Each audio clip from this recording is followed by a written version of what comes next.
Pues muchas gracias y gracias también a los organizadores de esas jornadas por aceptar mi comunicación y también por permitirme compartir con todos vosotros este rato de intercambio intelectual y literario.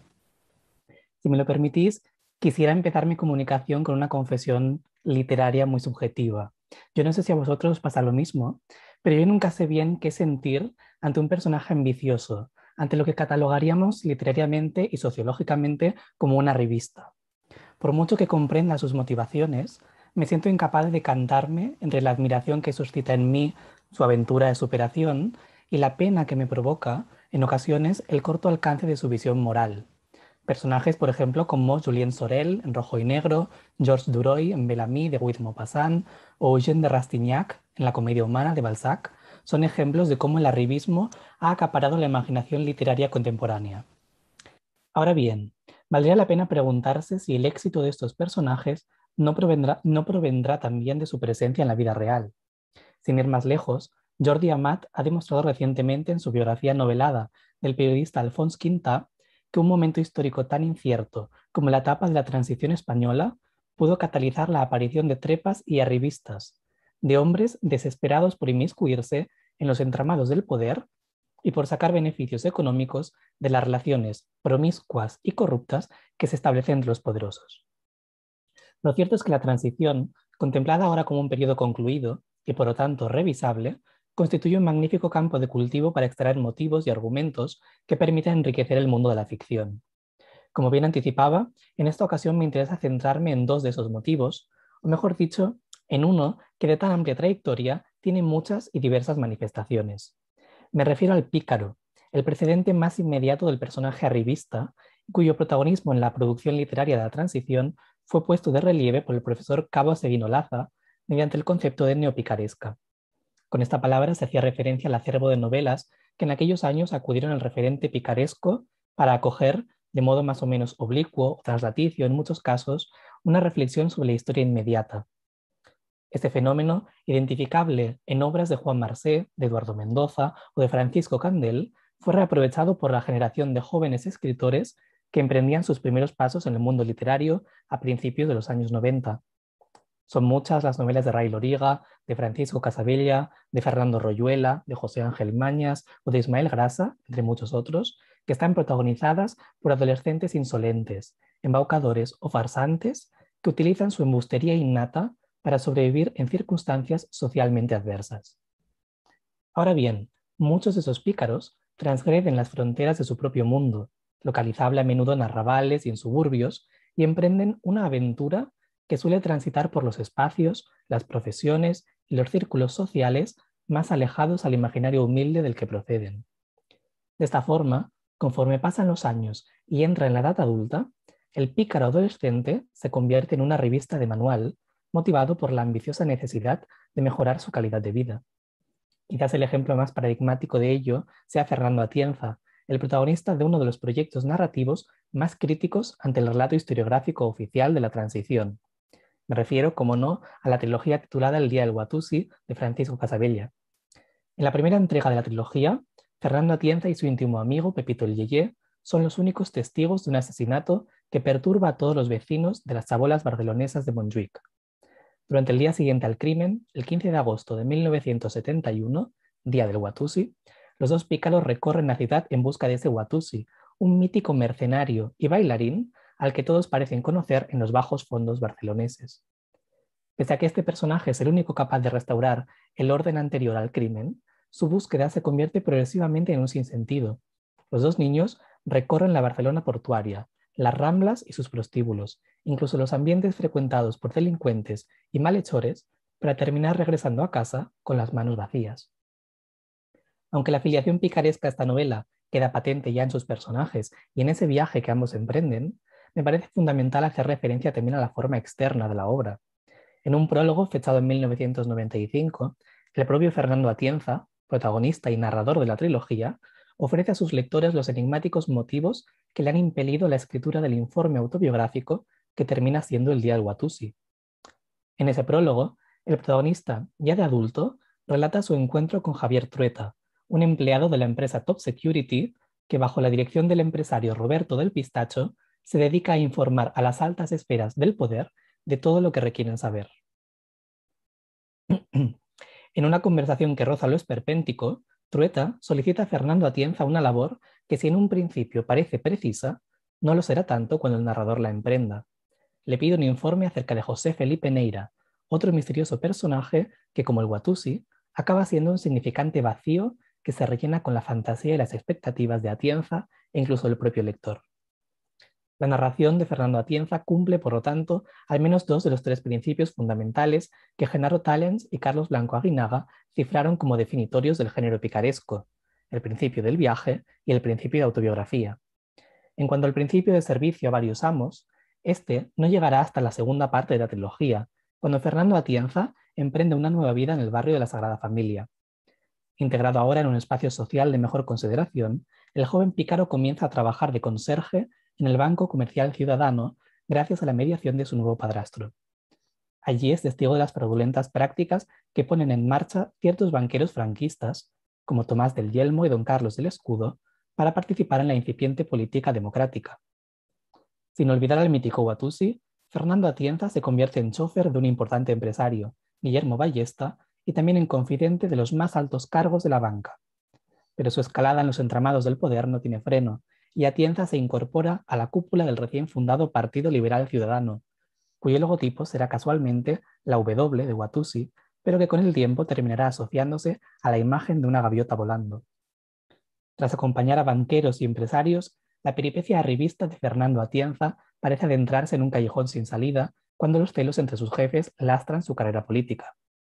La tercera parte de la trilogía, sin embargo, abre nuevos caminos de ambición económica y laboral para el protagonista. Con la ayuda del manager Tony Tortosa, Atienza funda un grupo avant pop que logra un éxito relativo durante la época de la movida. Algo después, emprende una fructífera carrera como guionista de historietas underground que culmina con el éxito internacional cuando le ofrecen escribir una larga serie manga ambientada en la Barcelona preolímpica. Durante esta última etapa, y pese a los logros cosechados en el campo de la cultura popular, Fernando Atienza explora una última vía para alcanzar su objetivo de ascensión social. Empieza a relacionarse sentimentalmente con mujeres procedentes de familias adineradas. De esta manera, la filiación picaresca del Día del Watusi, que el propio autor intenta hacer patente desde su estructura externa, va mutando a lo largo de la novela en paralelo a dos condicionantes fundamentales: el tiempo histórico en el que se ambienta la acción y la edad que en cada momento tiene el personaje. Lo cierto es que Fernando Atienza inicia la novela siendo un pícaro sin amo, o quizás un pícaro en busca de un amo mítico, el Watusi, en cuya historia están cifradas las esperanzas de ascensión social del protagonista. El servicio a varios amos, todos ellos con cargos importantes en los entramados del poder durante los primeros años de la transición, se acaba revelando como un medio inútil para la ascensión social. Esto es debido a la dependencia que necesariamente establece el pícaro respecto a una élite cuyo poder no depende tanto del dinero como de las relaciones que se establecen entre sus miembros. Así pues, Francisco Casabella caracteriza el poder de las altas esferas políticas de la transición como un poder inestable, incierto y sobre todo vulnerable ante los cambios provocados por la historia, el destino o por la mera casualidad. Algo similar ocurre con el ámbito laboral de la cultura popular, al que Fernando Atienza se dedica sin grandes expectativas. Al final, cuando dedica sus últimos esfuerzos a parasitar la vida de distintas mujeres de clase alta, se hace patente la interpretación de Enrique Tierno Galván en torno a la novela picaresca, en tanto que género esperpéntico que describe la vida y la ideología de la clase alta desde la perspectiva del proletariado.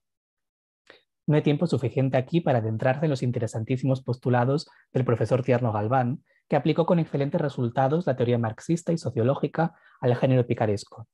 Me interesa remarcar, eso sí, su reflexión sobre la desaparición de la condición picaresca. Según Tierno Galván, cuando el personaje adquiere un importante capital económico, pierde su categoría como pícaro. Y al desaparecer el relato del pícaro pobre, también desaparece su visión crítica frente a la ideología de las clases privilegiadas. Es por ello por lo que el Día del Watusi solo tiene un final posible: el reencuentro de Fernando Atienza con aquel mundo arrabalero de Montjuic que había constituido su educación sentimental. Al recobrar el contacto con los personajes que formaban parte de aquel mundo, Atienza descubre que el paso del tiempo y los cambios históricos han terminado por destruir los espacios que posibilitaron la aventura del pícaro. Y es que la montaña de Montjuic que había sido durante décadas el único hogar para los más desamparados, vivió un lavado de imagen con motivo de los Juegos Olímpicos y terminó expulsando de sus calles desordenadas a sus antiguos habitantes. Con la desaparición de su mundo, tanto físico como social, el pícaro carece ahora de un lugar al que regresar para cerrar la circularidad de su aventura. En consecuencia, el regreso de Fernando Atienza no es tanto a un lugar físico o a un espacio marcadamente social, sino a un constructo emocional, el de la familia. Una trayectoria muy similar, de pícaro a revista, es la que vive el protagonista de Simón, la última novela de Miki Otero, que ha sido escrita como un homenaje deliberado a esa obra maestra de la literatura contemporánea que es El Día del Watusi. Lo cierto es que se trata de dos novelas muy similares, tanto a nivel estructural como a nivel argumental. Quizás la diferencia más significativa, a primera vista, es el tiempo histórico de la narración, pues la historia de Simón se inicia en la Barcelona olímpica, que es casualmente donde se había cerrado la trayectoria de Fernando Atienza. Ahora bien, la desaparición de las chabolas y del AMPA barcelonés obliga a Miki Otero a situar su novela en un espacio y en un ámbito social no tan desprestigiados como los que maneja Casabella. Desde el primer momento de la novela, se nos presenta a Simón como un adolescente humilde, hijo de dos charnegos procedentes de Galicia, que ahora regentan un bar en el barrio barcelonés de Sant Antoni. Este bar, el Baraja, es el espacio de los juegos cómplices y de las confidencias que comparten Simón y su primo Rico, hasta que la noche de San Juan de 1992, tras recorrer la ciudad de fiesta en fiesta en compañía de su primo pequeño, Rico desaparece. Desde ese momento, Simón queda desamparado debido a la ausencia de su referente principal, y por ello decide dedicar toda su adolescencia a buscar a Rico, siguiendo las pistas que éste le ha dejado. En esa búsqueda, acompañado de su amiga Estela, Simón encuentra un tesoro escondido, una gran cantidad de dinero que será crucial para su futura ascensión social. El pícaro decide invertir todo ese capital en su formación como cocinero. Se inscribe en una prestigiosa escuela de alta cocina y gracias a los contactos que allí hace, se le abren las puertas de su primer trabajo, en el prestigioso restaurante vasco-francés Filigrana. Pese a las expectativas del propio personaje, la experiencia en el ámbito de la alta restauración queda truncada cuando se ve obligado a frenar los celos y las prácticas abusivas de sus superiores. Es entonces cuando Simón intenta aprovechar sus nuevas amistades, todas procedentes de familias privilegiadas, para hacer negocios y mejorar su condición social. Sin embargo, también esta estrategia le sale mal, pues su acercamiento romántico a la hija de la familia Camprubí acaba condicionando su expulsión del pequeño e hipócrita círculo que constituye la burguesía catalana. Con esta rápida sinopsis, se hacen evidentes los numerosos paralelismos que existen entre la historia de Simón y la de Fernando Atienza. Ambos comparten un mismo patrón de diseño, el del pícaro, pero también ambos se sienten seducidos por la gran movilidad social y por eso se lanzan a ser lo que ven en otros superiores a ellos. Por mucho esfuerzo que le pongan a esa ambiciosa capacidad de mímesis y de adaptación, los dos pícaros vuelven a hundirse en la miseria, como fruto de la inestabilidad que los tiempos contemporáneos le han asignado al estamento de los poderosos. De igual manera, es idéntica la esperanza que comparten Simón y Fernando Atienza, cifrada en sus respectivas búsquedas de Rico y del Watusi. No obstante, el valor de la búsqueda, incluso la misma esperanza, va amargándose con el paso del tiempo. El propio título de las obras ya lo anticipa, pues el Día del Watusi pone el énfasis sobre el mítico personaje que se busca, mientras que el título de Simón hace referencia explícita a su protagonista, y no al primo desaparecido. De hecho, mientras que el Watusi nunca se materializa como personaje y siempre permanece como una incógnita, como una remota esperanza, el primo de Simón sí llega a hacer aparición en la novela, y no lo hace de la manera apoteósica que su primo imaginaba. Resulta que Rico quiso viajar a los Estados Unidos para empezar una nueva vida, pero en el último momento se acobardó, se quedó en España y pasó todos esos años malviviendo en bares de arrabales y de polígonos industriales. Bajo esta perspectiva, la desdichada experiencia arribista de Simón está condicionada desde el principio por la historia de Rico, un modelo a seguir que se acaba revelando como un fraude. La caída final del protagonista, que coincide con la revelación de ese fraude, introduce también una variación respecto al final del Watusi. En esta ocasión, el regreso al hogar y a un ambiente social inmóvil permiten al pícaro desarrollar una solidaridad de clase. Y esa solidaridad, al mismo tiempo, le sirve como moneda de cambio para inaugurar una nueva vida, quizás menos glamurosa, pero moralmente más fiel a sus principios, en ese mismo barrio de San Antoni en el que había crecido. Así pues, y ya concluyendo, pese a que los caminos seguidos por Fernando Atienza y por Simón son paralelos a lo largo de sus respectivas narraciones, Cada uno de ellos finaliza su aventura en condiciones diferentes.